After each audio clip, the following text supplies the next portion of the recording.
There's so much fire and brimstone in this gospel lesson, talking about family against family and fire destroying things. So I'm not going to talk about that today. I want to talk about something more pleasing. From the prophet Jeremiah in today's reading. Am I a God nearby, says the Lord, and not a God far off? This short sentence tells us all quite a bit about Jeremiah, and it also tells us something about God.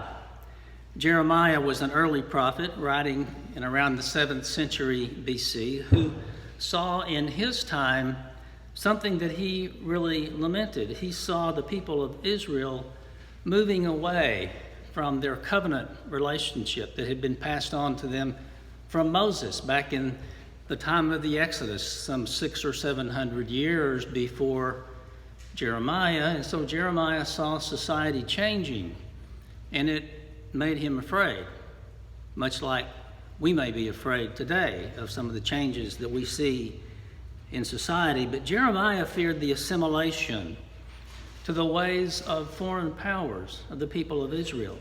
So Jeremiah advocated in much of his work the return to a more personal God who had made a covenant with the Hebrew people. Reflecting his concern for the times, Jeremiah writes, I am a God nearby, not a God far off. There's a recent theologian who shares with Jeremiah an attraction to this view of God. Some of you, especially those of you who are here from St. Mark's and were in my adult ed classes, remember the book that we studied called When God Becomes Small. And that was written by a theologian named Phil Needham. And Needham asked this question in his book: what if God is closer than we think, is more humble than we can possibly even imagine?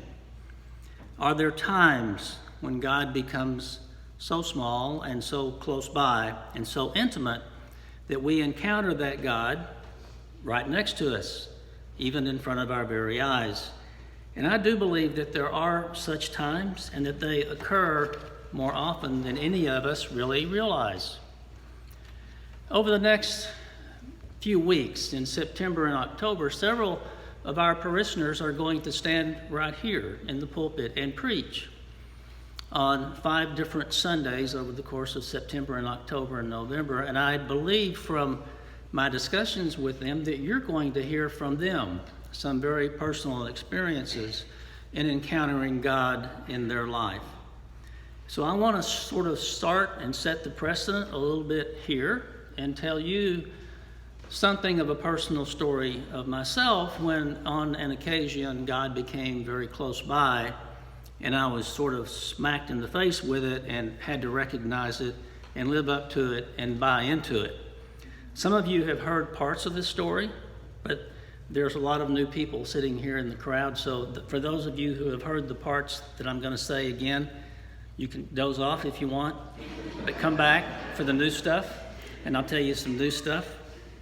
So I want to talk with you about some of the storms in my life, and I don't mean just any kinds of storms. I mean real live tornadoes and hurricanes, and how those signs gave me sort of an awareness of what God was doing in my life. As most of you know, I spent the middle part of my life after graduating from college and law school trying to be the most successful lawyer and person that I could become. In most everything that I did from the mid-70s up to the late 90s centered around that. It was what sort of consumed me. And after a couple of decades, what most people would define as a successful career, something was still missing for me. It didn't grab me the way I thought it did when I first started and the way that I thought it would when I first started. Success, as defined by most people, was not the real problem.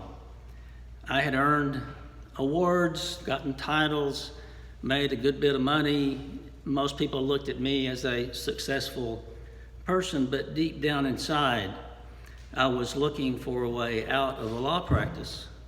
I didn't want anyone to know that, so I didn't tell anyone that I was looking for that. But all of a sudden, one day in the spring of 2000, 19 years ago, as I was driving out of downtown Fort Worth on my way home to the little town of Weatherford, Texas, about 30 miles away, I had the radio on. We listened to the radio in the car back in those days, and that's what I always did on the way home, was listen to the radio. And I heard about a tornado approaching. It was coming toward downtown Fort Worth, where my office building was. So I looked in my rearview mirror, and there it was. And I watched as an F4 tornado hit my building, destroyed it all, ripped it apart, sucked everything that I owned out of the office space onto the street, and all I could do was sort of watch in the rearview mirror. So the next morning, all of the hundreds of tenants in that building were scurrying around looking for new space, except for me. I had made a decision the night before, a rather sleepless night, that this was my chance to get out. This was my chance to give up what I'd really been wanting to give up secretly for a number of years. So I made a big decision. I told all of my 22 employees that I was not going to rebuild. I farmed out all of my existing cases to other lawyers. I continued teaching in the law school where I had been teaching, and I continued writing law books because that's the only way I could continue making a living. But I was still rather directionless. I didn't know which way I was going. And I went to talk to my priest. I had recently become an Episcopalian, and I thought that's what one was supposed to do when one needed some help, was go talk to the priest. And so I did, and his name was Owen Henderson, a lovely man. And he said, just trust your steps to God. Well, I had a hard time doing that. I was kind of like, what does that mean? How am I supposed to do that? And he said, just trust them. You'll figure this out. So hung around Fort Worth, Texas for a couple more years, continued doing my teaching and writing. And finally one day, my wife and I just decided to get up and leave and move to New York. Don't ask me why I wanted to get up and leave and move to New York, other than to escape the Texas heat. And I wanted something a little bit more exciting. And we were homeschooling our two kids so we could take them most anywhere. And they loved going to New York, so we said, why not? So we moved to New York. And we moved from a sizable home on kind of a ranch into a studio apartment, 400 square feet in the East Village, with 2 dogs and 2 cats and 2 kids.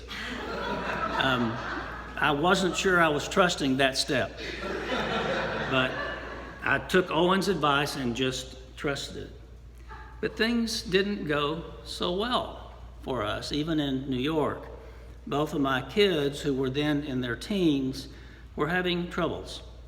It seemed that no matter how attentive we were to their needs, our family kept being torn apart by one thing or another. I found a new church after our move to New York and started going to Grace Church on 10th Street in Manhattan. And that part of my life seemed to me to be my only peace. It was sort of my only escape from a rather garbled and tangled world. So I treasured that part of my life. My wife and I separated, and she went back to Texas and took the younger of our 2 children with her. So I was left in Manhattan. We had a 1-bedroom apartment by then, a little bit bigger, and tried to take care of my son, who was rather troubled trying to figure out his steps in life. One day I was on my way home from having gone to see his counselor, and I was worried sick that he might harm himself before I got home. But I had to make the trek to see the counselor. It was just something that I had to do. It was one of the heaviest rainstorms ever to hit New York City. We had 4 inches of rain in about 30 minutes when I was on my way home, but I felt rather powerless, and I could not even seem to get my feet to move where I wanted them to move. So I sat down on a corner stoop on 33rd Street and just put my head in my hands, and I cried. And I could not stop crying. But then I felt a tap on my shoulder. And a female voice said, "Walk with me." Well, I looked up, but no one was there. I was wondering where this voice came from, but I decided to do what the voice told me to do, which was to walk with her.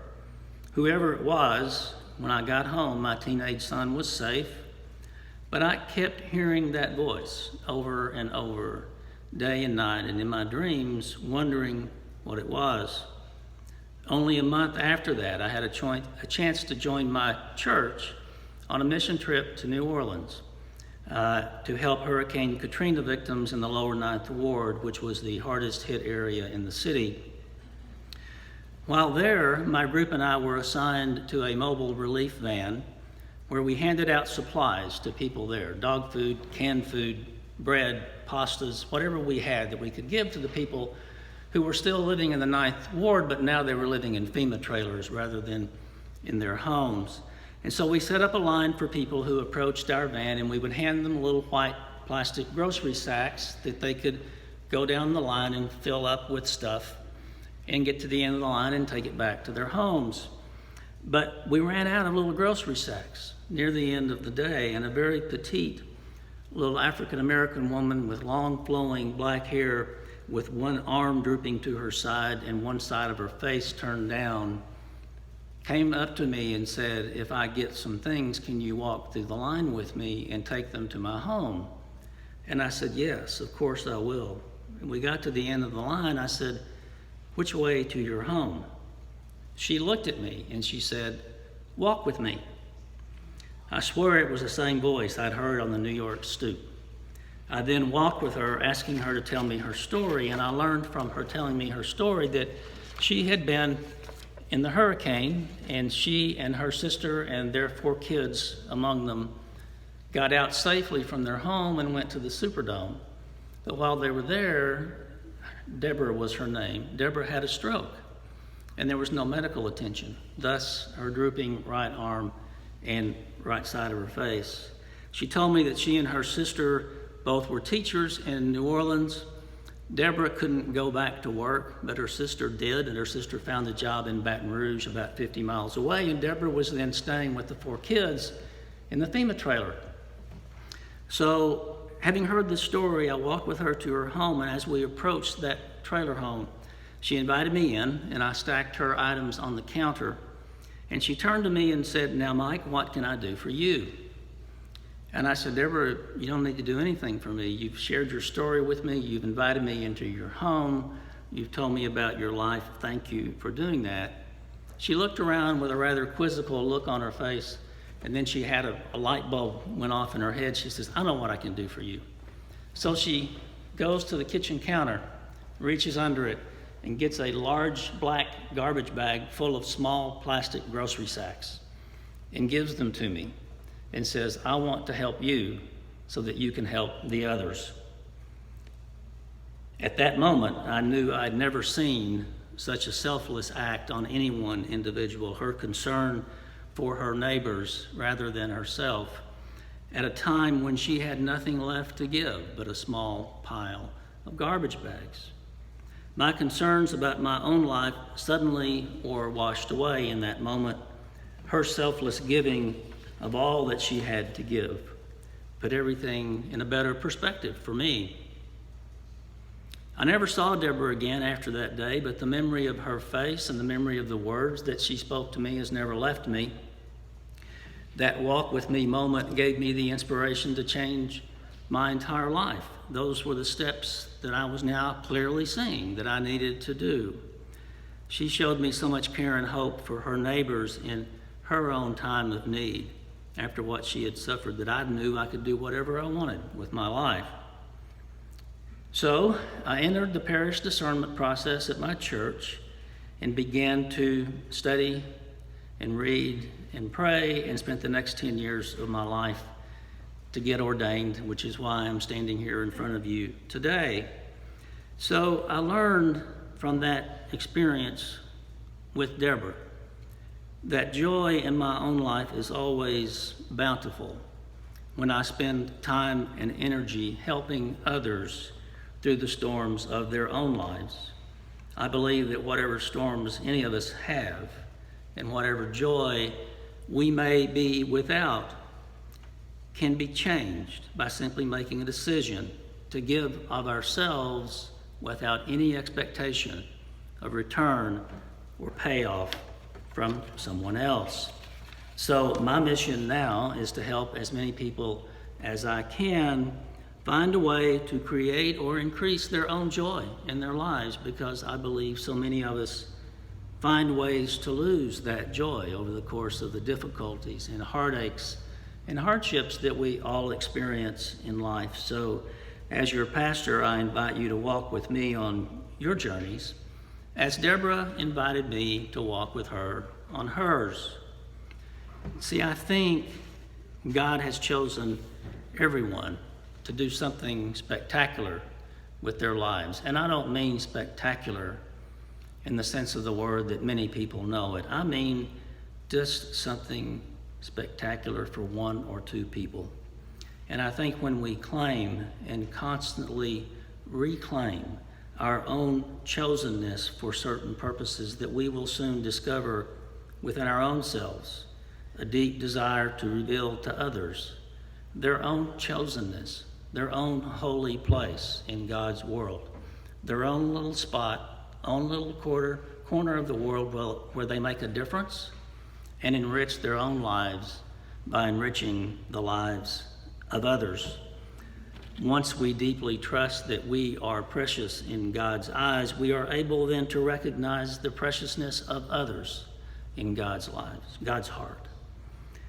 So when God becomes small and intimate in our lives, and when we look for those moments when God becomes intimate in our lives and we listen to God in our hearts, then I think we can finally be at peace. Not until then can we finally be at peace. So I urge you today to think of and do one small act of kindness each day to show God's love to another human being. It really, truly can change your life no matter what storms you are walking through. So I would invite you to do what Owen Henderson, my priest in Weatherford, Texas, invited me to do. Trust your steps. Trust your steps. Take a step a day toward that betterment of yourself and the world around you, and the joy that you can create in other people by doing that. You will truly not be disappointed.